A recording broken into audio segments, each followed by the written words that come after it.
Clara believed her life was a series of straight, neatly drawn lines.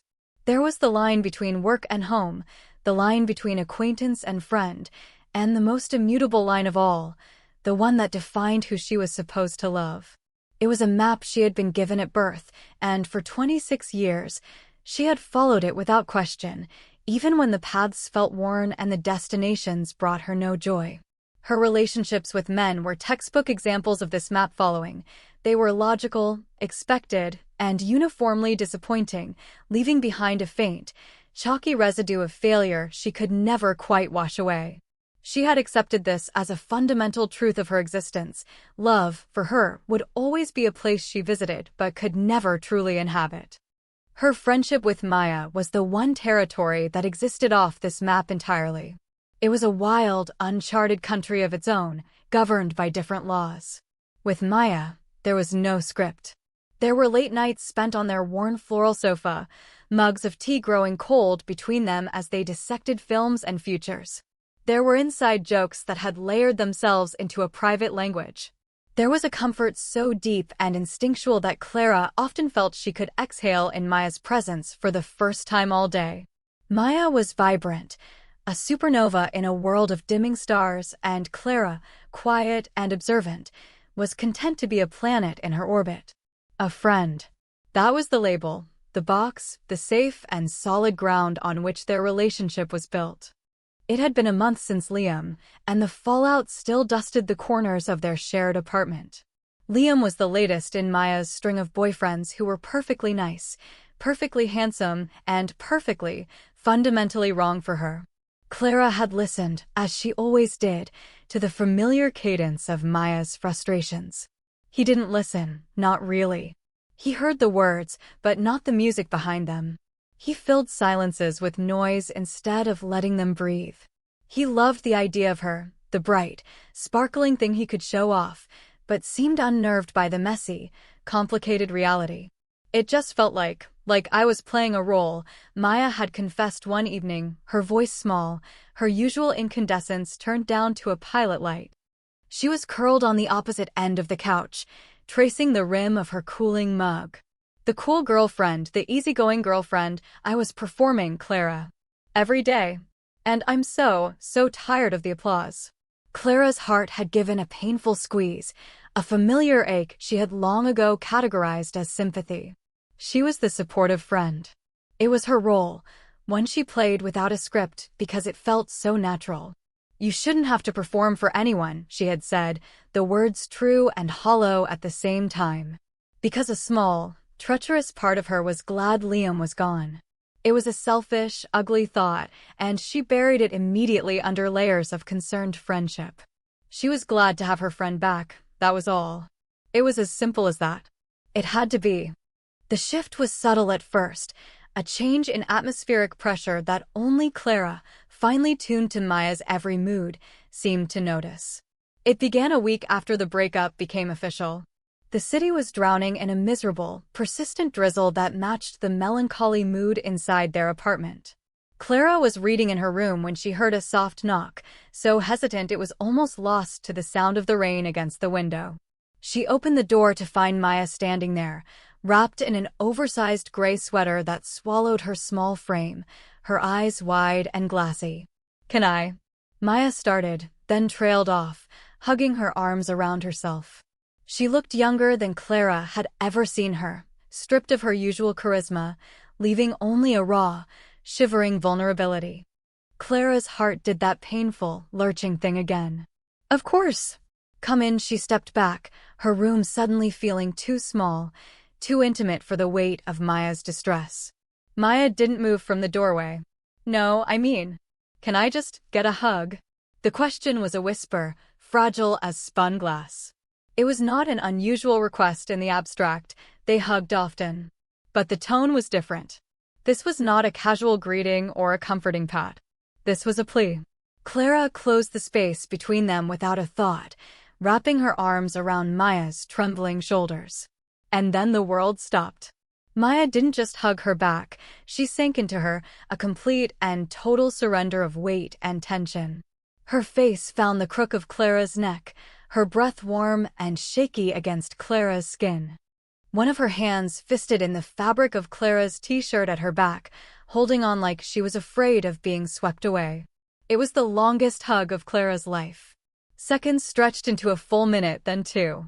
Clara's own arms, initially meant to offer simple comfort, began to feel like they were holding something infinitely precious and breakable. She could feel the frantic, rabbit-quick beat of Maya's heart against her own steady rhythm. She smelled the vanilla and rain scent of Maya's hair. It was too much. It was too close.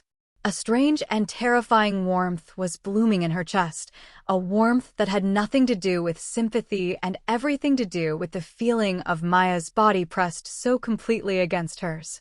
Finally, Maya's grip loosened. She pulled back slowly, her hands sliding down Clara's arms, her fingers brushing against Clara's skin in a way that left a trail of fire in their wake. Her eyes were still glassy, but there was something else in them now, something deep and searching as she looked at Clara. "Sorry," Maya murmured, her voice thick. You're the only one who makes me feel safe." The words landed like stones in the quiet pool of Clara's composure, sending ripples of confusion out to every corner of her being. Safe. Liam was supposed to make her feel safe. Boyfriends were supposed to make you feel safe. Clara was just her friend. But as Maya finally retreated to her own room, leaving Clara standing alone in the doorway, the phantom heat of her touch still burning on Clara's skin, she couldn't deny the truth of it. That hug had crossed a line. It was a fine, invisible thread she hadn't even known existed until they had snapped it, and now they were standing in a new, unmarked territory, and Clara had no map for where to go from here. The weeks that followed were a study in escalating intimacy, a slow, creeping tide that Clara was powerless to stop. The invisible line that had been snapped during that rainy night hug seemed to have dissolved completely, leaving no boundary between them. The geography of their apartment shifted. The couch, once a space with two distinct territories, became a single entity. It started with a knee brushing against hers, a touch that would have previously prompted an immediate, polite repositioning. Now it stayed. The contact became a new, constant point of warmth, a silent anchor in their conversations. Maya became tactile in a way she never had been before. While they talked, her hand would find Clara's, her fingers idly tracing the lines on her palm as if she were reading a story only she could understand. Sometimes, when Clara was speaking, lost in a thought, she would feel a gentle tug on a lock of her hair, and she'd look over to see Maya twisting the strand around her finger, a look of intense, quiet focus on her face that had nothing to do with Clara's words. Each touch was a spark against the kindling of Clara's confusion, starting small fires she spent hours trying to extinguish in the privacy of her own mind. This couldn't be what she thought it was. It was just Maya, processing her breakup, needing comfort. It was platonic. It had to be. Clara repeated the word to herself like a mantra. Platonic. Platonic. Platonic. But the word felt thin and flimsy against the overwhelming, sensory evidence to the contrary. Platonic didn't explain the jolt of pure electricity that shot up her arm when Maya's fingers brushed her wrist. Platonic didn't account for the way her breath hitched when Maya leaned in close to whisper a secret, her lips ghosting near Clara's ear. Their conversations deepened, veering into treacherous waters. They sat in the dim, golden light of the living room late one night, the city a glittering tapestry outside their window. "What do you think real love feels like?" Maya asked, her voice soft and introspective. She wasn't looking at Clara, but at her own hands, currently tangled with Clara's on the cushion between them. Clara's throat went dry. Her own experiences were a barren landscape, hardly fertile ground for such a profound question. "I don't know," she admitted, her voice barely a whisper. "Quiet, maybe? Not loud and performative. Just calm. Like coming home." The words surprised her, pulled from a depth she didn't know she possessed. She was describing this. She was describing the feeling of sitting here, on this couch, with Maya's hand in hers. The realization struck her with the force of a physical blow. Maya turned her head, her dark eyes searching Clara's face in the low light. Like coming home, she repeated softly, as if tasting the words. I've never had that. With Liam, it felt like visiting a beautiful house that I was never allowed to relax in. I always had to have my shoes on, you know. She gave a small, sad smile. With you, I can be barefoot.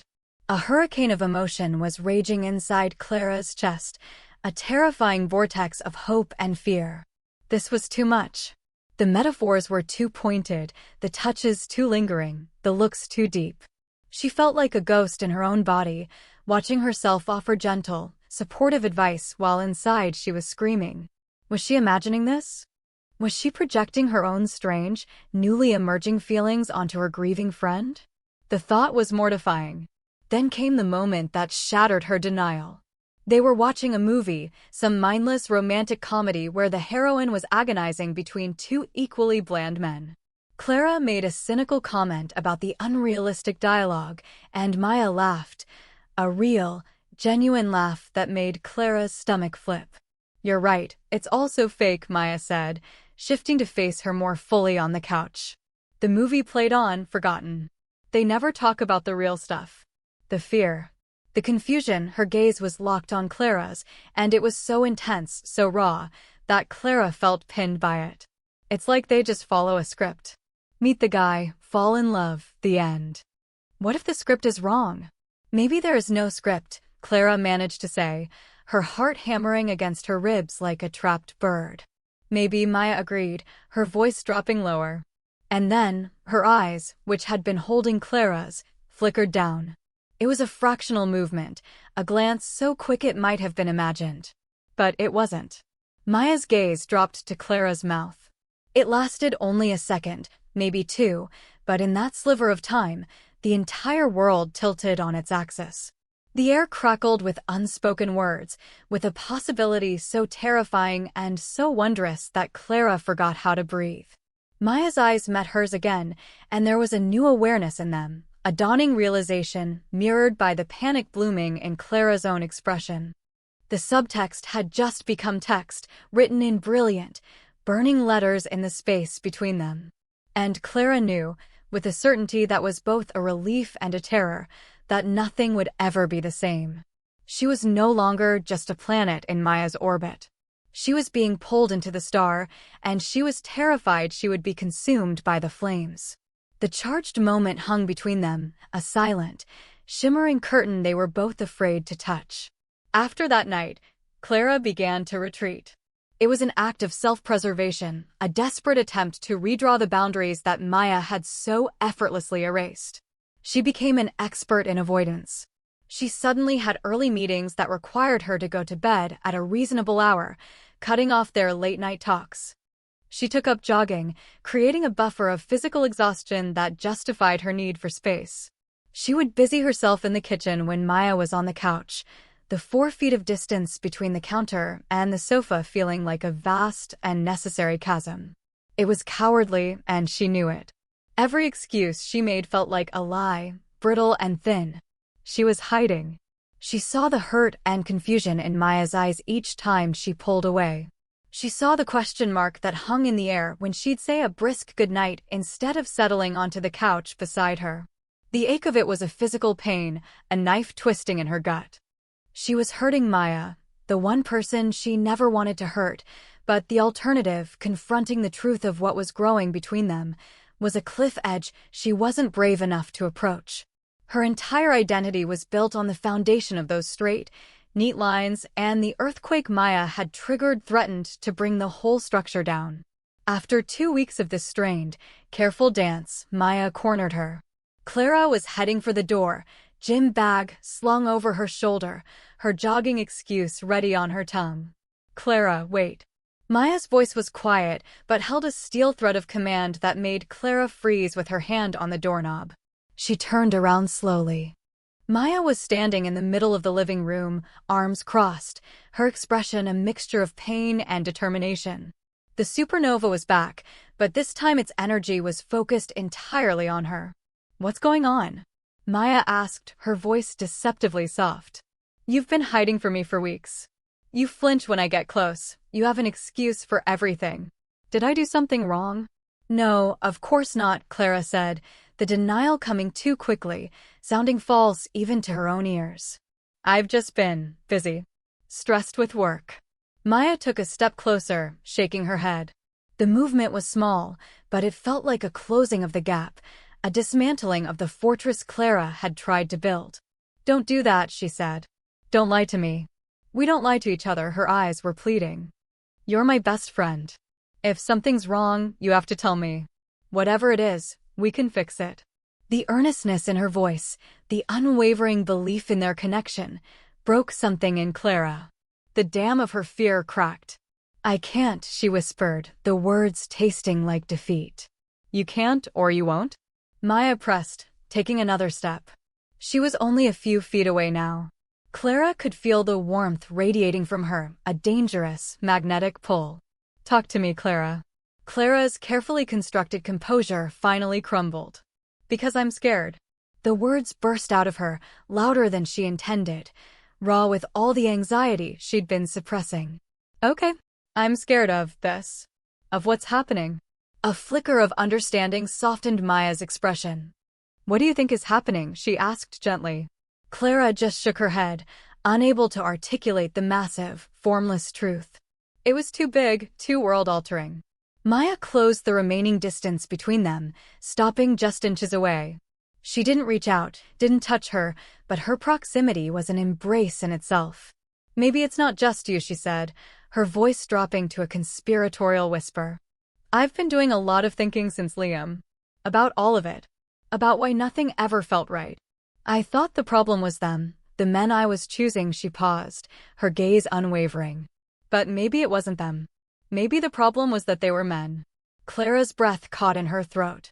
I've been thinking about you, Clara, Maya continued, her voice thick with emotion. A lot. In a way I don't understand, a way that makes me feel like I'm standing on the edge of something both terrifying and wonderful. She took a tiny, shaky breath. I've been thinking about what it would be like to kiss you. The question hung in the air, a lit match in a room full of gasoline. It was the cliff edge. Clara was standing right on it, the ground crumbling beneath her feet. The neat lines of her life, the map she had followed so blindly, were dissolving into nothing. All that was left was the dizzying, terrifying chasm of the unknown, and Maya, standing on the other side, holding out her hand. Maya's confession laid everything bare. The quiet room pulsed with the weight of it, with the terrifying, beautiful truth that had been whispered into existence. Clara's mind was a maelstrom, a chaotic swirl of panic and a strange, illicit flicker of hope. This was real. She hadn't imagined the lingering touches, the loaded conversations, the way Maya's gaze had fallen to her lips. It was all real, and the reality of it was infinitely more frightening than the fantasy had been. Her entire life, her understanding of herself, was predicated on a single, simple fact: she liked men. It was a fact that had never brought her happiness, but it was a fact nonetheless. It was the pillar holding up the roof of her identity. Maya, Clara's voice was a thread of sound, thin and frayed. She backed away, a single, reflexive step, her back hitting the solid, unyielding wood of the apartment door. She was trapped. I can't. She saw a flash of hurt in Maya's eyes, a wound so fresh and deep it made Clara's own chest ache in response. But she had to say it. She had to make her understand. I don't date girls, she stammered, the words feeling clumsy and absurdly inadequate. It was the truest thing she knew about herself, and yet, saying it aloud felt like a lie. It was a shield, a flimsy piece of cardboard she was holding up against a tidal wave. She was trying to convince both of them, trying to force the world back onto its proper axis. Maya watched her, her head tilted slightly. The initial hurt in her expression was replaced by something else, something impossibly soft and knowing. A gentle, sad smile touched her lips, a smile that acknowledged Clara's fear without judging it. It was a smile that said, I see you. I see all of you. I know, Maya whispered. The words were a concession, an acceptance, but her eyes told a different story. Her eyes said, but what if you could? And then, with a grace that defied the tension in the room, she moved. She closed the small distance Clara had created, her hands coming up not to grab or to force, but to gently cup Clara's face. Her palms were warm against Clara's skin, her thumbs stroking her cheekbones with an infinite tenderness that unraveled the last of Clara's resistance. Clara's own hands, which had been poised to push her away, remained frozen at her sides. Her heart was a frantic drum against the wall of her chest. Maya leaned in, her gaze dropping from Clara's panicked eyes to her mouth. Time seemed to slow, to stretch and warp. Clara could see the tiny flecks of gold in Maya's dark irises, could feel her warm breath ghosting across her lips. This was it. The precipice. The point of no return. And then she kissed her. It was not a kiss of passion or demand. It was a question, a soft, tentative press of lips against hers. It was gentle and infinitely patient, asking for nothing, offering everything. It was the embodiment of the word maybe. For a frozen second, Clara's mind screamed in protest, a cacophony of every rule she had ever lived by. This is wrong. You can't do this. This isn't who you are. But her body, her heart, they betrayed her. They had known the truth long before her mind was ready to accept it. As Maya's lips lingered against hers, a wave of warmth washed through her, extinguishing the panic and leaving something else in its place. A profound sense of recognition. Of rightness. It was the feeling of a key sliding into a lock it had been made for. It was the feeling she had described to Maya just weeks before. It was the feeling of coming home. A small, broken sound escaped Clara's throat, and her eyes, which had been wide with shock, fluttered closed. Her hands lifted from her sides and found their way to Maya's waist, not to push her away, but to hold her there, to pull her closer. It was a surrender. A complete and total capitulation to the truth. Sensing the shift, the silent permission, Maya deepened the kiss. It was still gentle, but now there was a current of certainty flowing beneath it, a shared urgency. Maya's lips moved against hers with a searching, reverent quality, as if she were memorizing the shape and feel of them. Clara responded in kind, her own fear melting away into a pure, unadulterated longing she had never known she was capable of. The kiss was a conversation they couldn't have with words, a confession of every unspoken feeling, every stolen glance, every moment of charged silence from the past few months. It was the release of a pressure that had been building for so long, a relief so profound it was almost painful. When they finally broke apart, it was not a separation but a repositioning. They rested their foreheads together, breathing the same air, their chests rising and falling in a shared, ragged rhythm. Clara kept her eyes closed, trying to anchor herself in the dizzying, altered landscape of her own heart. "Oh," was all she could manage to breathe out. The single syllable was packed with wonder, with terror, with the seismic shock of self-discovery. "Clara," Maya whispered, her voice husky and trembling. Just her name. But the way she said it held a universe of meaning. It was an answer. A confirmation. A beginning. Clara opened her eyes. Maya's were already on her, dark and luminous, reflecting the shattered and reformed pieces of Clara's own soul back at her. The world hadn't ended. The roof hadn't caved in. The only thing that had broken was the cage she had built around her own heart. The immediate aftermath of the kiss was a fragile, shimmering thing, suspended in the charged air between them. They stood with their foreheads pressed together, the apartment door a solid anchor at Clara's back, grounding her in this new reality. The silence was not empty. It was filled with the thunder of their heartbeats and the weight of 1,000 unasked questions. "I'm so scared," Clara whispered, the admission a raw and honest confession that followed the one her body had already made. It was the first coherent thought to surface from the beautiful chaos in her mind. "Me too," Maya breathed, her voice just as unsteady. Terrified, she pulled back just enough to look Clara fully in the eye, her hands still cradling Clara's face as if she were holding something infinitely precious. "But not of this," she gestured with a slight nod to the space between their lips. "I'm not scared of you." The distinction was critical. It settled something deep inside Clara, a reassurance that while the path ahead was uncertain, the person she was walking it with was not. They migrated to the couch, the familiar space now imbued with a new significance. They didn't sit on opposite ends. They sat close, their thighs pressed together, their hands finding each other again, fingers intertwining in a way that felt both novel and deeply natural. "I don't understand," Clara said softly, looking at their joined hands. "All this time. I thought I knew exactly who I was." "Maybe you did," Maya offered, her thumb stroking the back of Clara's hand. "Maybe this was just a part of you that you hadn't met yet." She was quiet for a moment, gathering her thoughts. "For weeks, I've been trying to figure out what was wrong with me, why I felt so hollow with Liam. I kept making lists in my head of what was missing. He wasn't a good listener, he didn't get my jokes, he didn't know when I needed silence instead of solutions." She turned to face Clara more fully, her expression one of dawning, crystalline clarity. "Tonight, when you told me you don't date girls, I realized something. I wasn't making a list of what Liam was missing. I was making a list of you. All those things, that's you. I was measuring every relationship I've ever had against what I have with you, and they all came up short." Her voice cracked on the last words. "I was just too blind to see what it meant." The confession landed in Clara's heart not as a burden, but as a balm. It recontextualized everything, painting their entire friendship in new colors. It wasn't a betrayal of what they'd had, it was an evolution. "So, what do we do?" Clara asked, the question small and vulnerable. She felt like a traveler who had just stepped off a ship onto a new continent, the language and customs a complete mystery. "We figure it out," Maya said with a gentle certainty that belied her earlier admission of terror.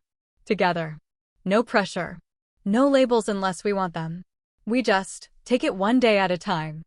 We start with this." She lifted their joined hands. "Is that okay?" Clara looked at Maya, at her earnest, hopeful face, at the unwavering warmth in her eyes, and felt the last vestiges of her fear dissolve. It wasn't replaced by courage, not yet, but by a quiet, steady resolve. She nodded, a slow, deliberate movement. Okay, it was a simple word for a life-altering decision, but it was enough. 3 weeks later, the morning light slanted through the kitchen window, illuminating dust motes dancing in the air like tiny, golden sprites. The apartment was quiet save for the soft gurgle of the coffee maker and the gentle clink of ceramic on the countertop. Clara leaned back against the counter, a warm mug cradled in her hands, and watched Maya move through the small space. There was an easy, practiced rhythm to their movements now, a silent choreography they had learned without rehearsal. The terror had not vanished entirely, but it had receded, becoming a low, background hum rather than a deafening roar. It was tempered by moments like this, moments of profound and simple peace. The new reality, once so frightening, had begun to feel more natural than the old one ever had. They talked for hours, excavating their pasts, their fears, their hopes for this fragile, beautiful thing they were building. They navigated the small, awkward moments with a shared sense of humor and an overabundance of gentleness. Liam had called once, a week ago. Maya had taken the call in her room. Clara had stood in the living room, her heart a knot of anxiety, pretending to read a book. But when Maya emerged 10 minutes later, her expression was serene. "I told him I was happy," she'd said simply, taking Clara's hand. "Truly happy. He didn't ask for details, and I didn't offer any, and that had been that." The last tie to the old map had been cleanly and quietly cut. Now, Maya turned from the coffee maker, another mug in her hand. She paused in front of Clara, her smile soft and intimate. She didn't say anything. She just leaned in and pressed a light, lingering kiss to Clara's lips. It was a kiss that tasted of coffee and morning and a quiet, settled love. It was a kiss that said, "Good morning, and I see you, and I'm so glad you're here." "What are you thinking about?" Maya asked, her voice a low murmur as she rested her forehead against Clara's, mirroring their first kiss. Clara thought about the straight lines she used to live by, the rigid map that had led her nowhere.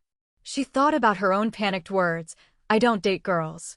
It felt like a lifetime ago, a declaration made by a stranger.